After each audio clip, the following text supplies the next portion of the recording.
Welcome friends. In this tutorial we will learn about stacks.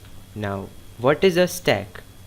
A stack is a linear data structure in which items may be added or removed only at one end, called the top of the stack.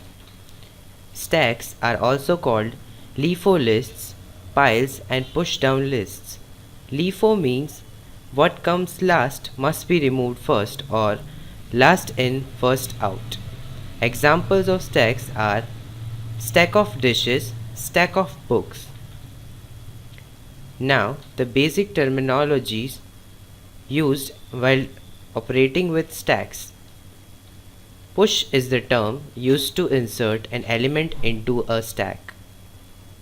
Pop is the term used to delete an element from a stack. The figure describes the pictorial representation of a stack.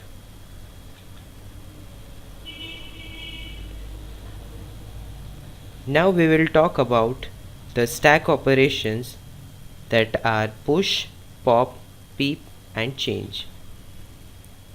Now the first one, that is push, it has 4 parameters: stack, top, max and item. Stack is the stack we are dealing with. Top is the top pointer. Max means the maximum number of elements. First one, push. This procedure pushes an item onto the stack. It has 4 parameters: stack, top, max and item. Stack is the stack we are using. Top is the top pointer. Max is the maximum length of the stack. Item is the item we want to push into the stack. Step 1, we will check for overflow. Step 1, check for overflow. If top equal to max, then print overflow and return. Step 2, increase top by 1, that is set top equal to top plus 1. Third step, insert the item in the new top position.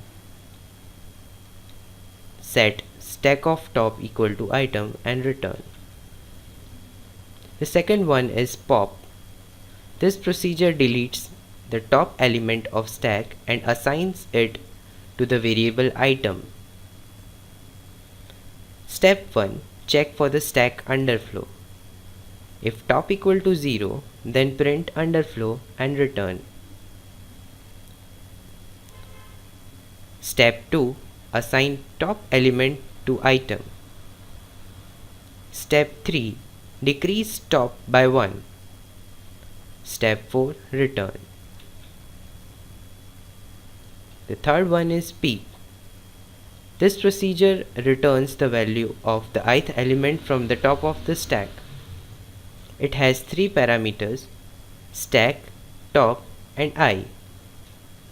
Step 1, check for stack underflow.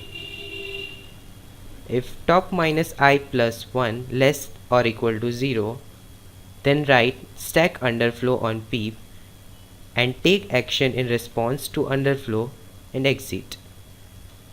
Step 2, return the ith element from top of the stack.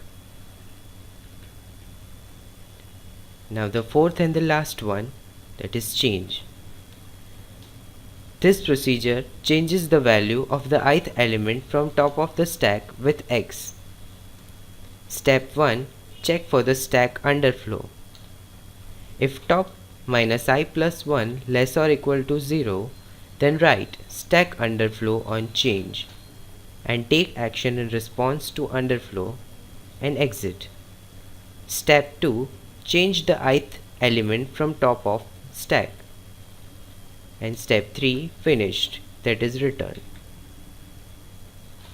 Now let us see the applications of stack. Applications of stack are undo, redo, recursive function call, convert infix to postfix expression, convert infix to prefix expression, evaluate infix expression, tower of Hanoi, and reverse string or list or file.